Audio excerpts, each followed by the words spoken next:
दोस्तों, साल खत्म होने में लगभग 5 महीने बचे हैं और मैं लिख कर देता हूं। मेरी कुछ आसान सी बातें आपने मान ली ना, अगले 5 महीने में आप खुद को पहचान नहीं पाओगे। इतना बदलाव आ जाएगा, इतना सकारात्मक बदलाव आ जाएगा। आपके जीवन की जो भी गंदगी है, कमियां हैं, दूर हो जाएंगी कि आप जीवन में आनंद लेने लगोगे। ये जो बुझे बुझे से डिप्रेस्ड रहते हो ना, ये सब खत्म हो जाएगा। मुझसे वादा करो, मेरी बातें मानोगे और महीने भर के बाद से ही आपको बहुत फर्क महसूस होना शुरू हो जाएगा। और अगर 5 महीने में कुछ ना हो ना, तो मेरी किसी वीडियो पे आके मुझे बता देना कुछ नहीं हुआ, आपने बेकार बात कही थी। 10 बातें सुना देना मेरे को, मैं तैयार हूं। पर ऐसा होगा नहीं। इस समय के दौरान 10 बार नाकामयाब होना है, 10 बार रिजेक्शन लेना है। ये टारगेट है, ये आपका गोल है। सफलता गोल नहीं है, ये आपका गोल है। जो भी आपकी फील्ड ऑफ इंटरेस्ट हो, आपका पैशन हो, आपका करियर हो, जो आप करना चाहते हो, उसमें जिसको आप शुरू नहीं कर पा रहे, डर के मारे कि फेल हो जाऊंगा, लोग क्या कहेंगे, बदनामी हो जाएगी, रिजेक्शन मिल जाएगा, लॉस हो जाएगा, उस फील्ड में अब आपको खुद 10 बार नाकामयाब होना है, रिजेक्ट होना है। ज्यादातर लोग पूरे जीवन अपने सपनों को पूरा नहीं कर पाते, जबकि कर सकते हैं, बड़ी बड़ी मंजिल पा सकते हैं, पर नहीं पा पाते। कॉम्प्रोमाइज करने वाला जीवन जीते रहते हैं, सिर्फ डर के मारे कि रिजेक्ट हो जाऊंगा, फेल हो जाऊंगा। और जब आपने मानसिक रूप से टारगेट बना लिया कि 10 बार इस चीज को झेलना है, खड़े रहना है, यही मेरी सफलता है, आपको कोई नहीं रोक सकता दोस्तों। तो आज से ही अपना वो गोल आगे लेकर, बिजनेस करने का सपना है, किसी फील्ड में आगे बढ़ने का सपना है, क्रिएटिव हो, एक्टिंग करनी है, गाना गाना है, स्केचिंग में इंटरेस्ट है, सोशल मीडिया में आगे बढ़ना है, जो भी करना है उस गोल को आगे लेकर आओ। निरंतर हर दिन करना है, अगले 5 महीने, 6 महीने। कोई भी दिन ऐसा ना जाए जब उसके लिए कर्म नहीं किए। अपने नोट पैड पे टिक लगाना है कि आज मैंने इसके लिए कर्म किए। और जब भी असफल हो, एहसास हो कि मैं असफल हो गया, बिल्कुल असफल हो गया, या मुझे रिजेक्ट कर दिया गया, लिखना, यह मेरी पहली सफलता है। मुझ पे भरोसा रखो, यह सोच, यह आदत, यह काम तुम्हारा जीवन बदल देगा। कोई आर्ग्यूमेंट नहीं करनी, बहसबाजी में नहीं पड़ना, टॉक्सिक डिस्कशंस नहीं करने जिनका कोई अंत नहीं होता, सिर्फ बहसबाजी होती है। मैं सही, तू गलत, तू गलत, मैं सही, सिर्फ चलते बनना है। जिस बात का कोई मतलब ना हो वो नहीं करनी। खुद को ऊंचा साबित नहीं करना। अपने अहंकार का जवाब नहीं देना, अहंकार की तरफ से नहीं लड़ना। दोस्त, तुम्हारा सबसे बड़ा मकसद इन कुछ महीनों में होना चाहिए मन की शांति, ताकि सकारात्मक दिशा में ध्यान लगा पाओ, तनाव कम रहे। और तनाव का सबसे बड़ा कारण इस दुनिया में है लोगों के द्वारा बोले हुए शब्द, लोगों की जबान, लोगों की घटिया भावनाएं जो तुम्हें प्रभावित कर रही हैं। बहुत से लोगों को उल्टी करने की आदत होती है, मन में भड़ास भरी है, गंदगी भरी है, चिढ़ भरी है, जलन भरी है, बस दूसरे पे उल्टी करनी है, उसको भी सड़ाना है, खुद तो सड़े हुए हैं। इन लोगों से जैसे सड़क पे कीचड़ पड़ी होती है, उससे दूर चले जाते, उसमें छलांग नहीं लगाते, ऐसे निकल जाना है। बहुत प्रेम से, लड़ाई नहीं करनी, प्रेम से। तू जीता मैं हारा, तू महान मैं बेकार, तू सब कुछ मैं कुछ नहीं। जाऊं? ऐसे लोग सड़कों पे भी मिल जाएंगे। तूने मेरी गाड़ी को ओवरटेक कैसे करा? ऐसे लोग ऑफिस में मिल जाएंगे। 30 सेकंड लेट आए हो तुम, 30 सेकंड पहले कैसे जा रहे हो तुम? घर पे मिल जाएंगे। तेरे बस की तो कुछ नहीं है, तू कुछ नहीं कर सकता जीवन में। और हम हर दिन अपना दिमाग इन लोगों के लिए खराब कर रहे हैं, बर्बाद कर रहे हैं। सिर्फ एक ये आदत बना ली ना, ऐसे लोगों को इग्नोर करके, कुछ ना समझ के आगे बढ़ते जाने की, जीते जाने की, मन को शांत रखने की, मल में नहाते हुए सुअरों से खुद को ऊपर रखने की। दोस्तों, तुम्हारा जीवन बदल जाएगा। बहुत प्रैक्टिस करनी पड़ेगी, एक बार में नहीं होगा, धीरे धीरे होगा। शुरू में रिस्पॉन्स दोगे, कम दोगे, पर दोगे। धीरे धीरे वो रिस्पॉन्स कम होते चले जाएगा और तुम्हारा मन प्रसन्न होते चले जाएगा। सही डायरेक्शन में जीवन को जीते चले जाओगे। अब ये जो काम है, तुम्हारे सबकॉन्शियस माइंड को डिटॉक्सिफाई करने के लिए, क्लेंस करने के लिए, साफ करने के लिए, ताकत देने के लिए बहुत जरूरी है। एक्टिव माइंड को ताकत देने के लिए बहुत जरूरी है। खुद पर खुद को भरोसा जमाने के लिए बहुत जरूरी है।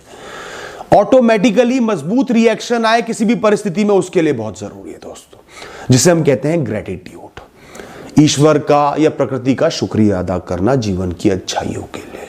2 समय आपको ग्रेटिट्यूड करना है, सुबह उठते ही, रात को सोने से पहले। हर दिन करना है, निरंतर करना है। एक दिन भी ऐसा ना हो कि ना करो, चाहे उस दिन कुछ गलत भी क्यों ना हो। क्यों?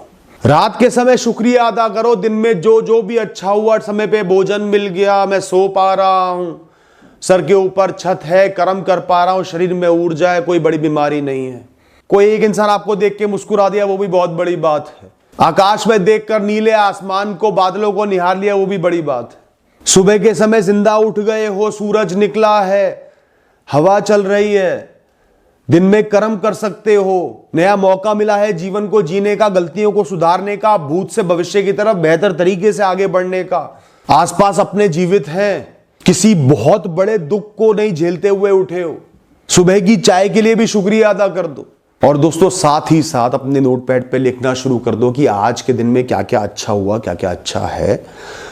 और अगर आज के दिन में कुछ भी ज्यादा अच्छा नहीं लग रहा ना, तो उसमें 2-3 साधारण दिखने वाले लेकिन मस्ती वाले काम ऐड कर दो। देर रात को दोस्त के साथ चाय पीने जाऊंगा, 1-1:30 बजे जाऊंगा, जो भी टपरी खुली होगी वहां पर। आज 2 घंटे निकाल के एक बढ़िया सी पिक्चर देखूंगा। आज शाम को मैगी खाई जाए। आज शाम को अपने उस सबसे बढ़िया वाले मंदिर में जाके आरती करूंगा और प्रसाद खाऊंगा। महीनों से एक काम अटका पड़ा है, भाग रहा हूं इससे, आज इसको पूरा करूंगा और खुशी का एहसास करूंगा। ऐड कर लो ये वाले काम कुछ। हर दिन को अच्छा बनाना ही बनाना है और ग्रेटिट्यूड करना ही करना है। 9,000 से 10,000 स्टेप्स, कदम आपको रखने ही रखने हैं इस धरती पर हर दिन। बहुत जरूरी है आपकी सेहत के लिए, एनर्जी के लिए, खुद पर विश्वास के लिए, डाइजेशन के लिए, ओवरऑल वेलबींग के लिए। लेकिन इसमें कम से कम 60% तेजी से चले हुए कदम होने चाहिए। ब्रिस्क वॉकिंग होनी चाहिए या जॉगिंग होनी चाहिए।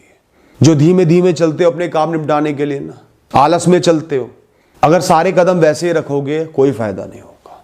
तो 60% कदम वो होने चाहिए जो आपने इंटेंशनली स्टेप्स पूरे करने के लिए, फास्ट चलने के लिए, शरीर में एनर्जी लाने के लिए चले। चाहे 2 बार चल लो, आधा घंटा सुबह, आधा घंटा शाम, कोई बहुत बड़ी बात नहीं है, पर चलने ही चलने हैं। हर रोज टिक मार्क करना ही करना है टू डू लिस्ट में। और अगर नहीं चल पा रहे, बिल्कुल ही चल नहीं पा रहे, कोई भी कारण हो, तो उसका ऑल्टरनेटिव कोई स्पोर्ट्स हो सकता है, जैसे स्विमिंग हो गई, रिगरस हो थोड़ा सा, आउटडोर हो, स्विमिंग हो गई, लॉन टेनिस हो गया, बैडमिंटन हो गया, वो टिकटॉक वाला नहीं, ढंग से खेला हुआ, एरोबिक्स हो गई, डांसिंग हो गई या योगा हो गया। कम से कम 30-40 मिनट निरंतर वो कर लेना है। कितना ही वजन बढ़ चुका हो, कितना ही आलस्य में रहते हो, भरोसा उठ चुका हो कि अब मैं सही नहीं हो सकता, हेल्दी नहीं हो सकता, 5 महीने बचे हुए समय में ये काम आपको हर दिन करना है। बिना भरोसे के करना है, बिना अपेक्षा के करना है। करके तो देखो, फिर देखना क्या होता है। 5 महीने में सिर्फ 3 किताबें पढ़ सकते हो। मुश्किल से हर दिन में 15 मिनट आपको 2-3-4 पेज पढ़ने होंगे। एक किताब होनी चाहिए धर्म और अध्यात्म की, जैसे भगवत गीता हो गई, या किसी के धर्म में कुरान है, कोई गुरुवाणी है, बाइबल हो गई, उपनिषद हो गए।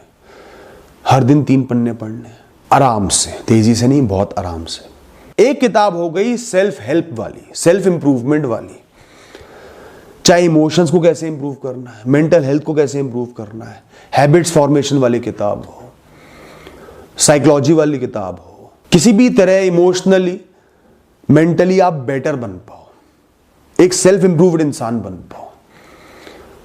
और तीसरी किताब है अपने आप को अपडेट रखने की, नॉलेज में, ज्ञान की वृद्धि करने वाली।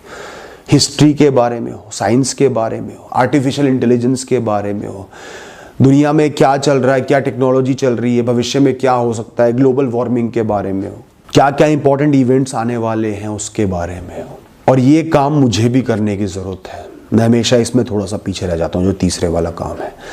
ये नियम मैं खुद भी फॉलो करूंगा और बहुत बेहतर होगा अगर आप उनको समराइज कर पाओ। दिन में जो भी 3 पन्ने पढ़े हैं उनकी एक समरी लिख पाओ कि मैंने ये समझ में आया, मैंने ये पढ़ा है, और फिर उसे पढ़ो।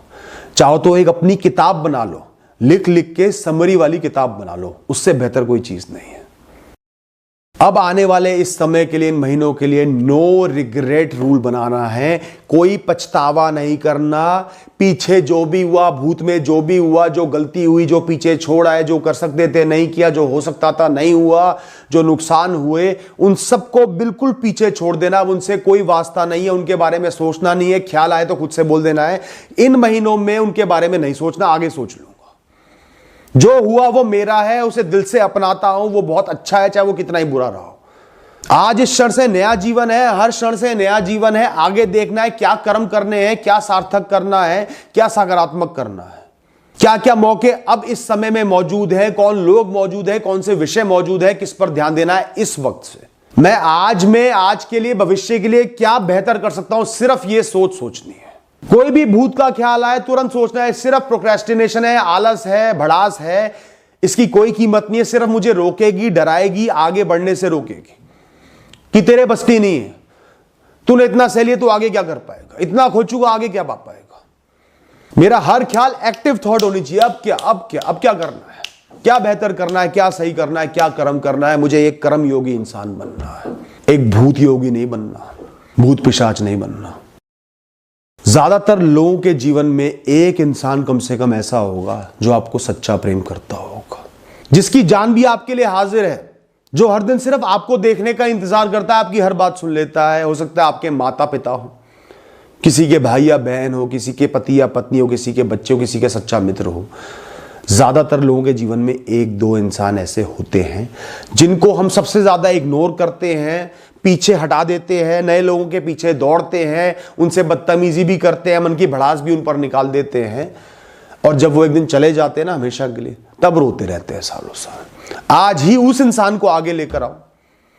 अगले 5 महीने आपको हर दिन उसको समय देना है, कम से कम आधा घंटा उससे बात करनी है, उस पर समर्पित रहना है जितना वो आप पर समर्पित है, उसकी छुपी हुई भावनाएं जाननी है, उसके लिए बहुत कुछ करना है, उसको खुशियां देनी है, उसको प्रायोरिटाइज करना है, वीआईपी बनाना है। 4 लोग खड़े हैं, उसको सबसे पहले आगे करो, पहले आप बोलो, पहले आपकी सुनी जाएगी। उसका कॉल आ रहा है, किसी और से बात कर रहे हो, उसे बोल दो नहीं पहले इनकी कॉल अटेंड करूंगा। उनके लिए हमेशा अवेलेबल रहो, उनको वो प्यार का सागर तुम्हारी तरफ से बहता हुआ दिखना चाहिए। सिर्फ ये काम मेरे कहने से साल के अंत तक कर लो, तुम्हारा व्यक्तित्व कई गुना मजबूत, समझदार और समृद्ध हो जाएगा। लिख कर देता हूं। Thank you and all the best.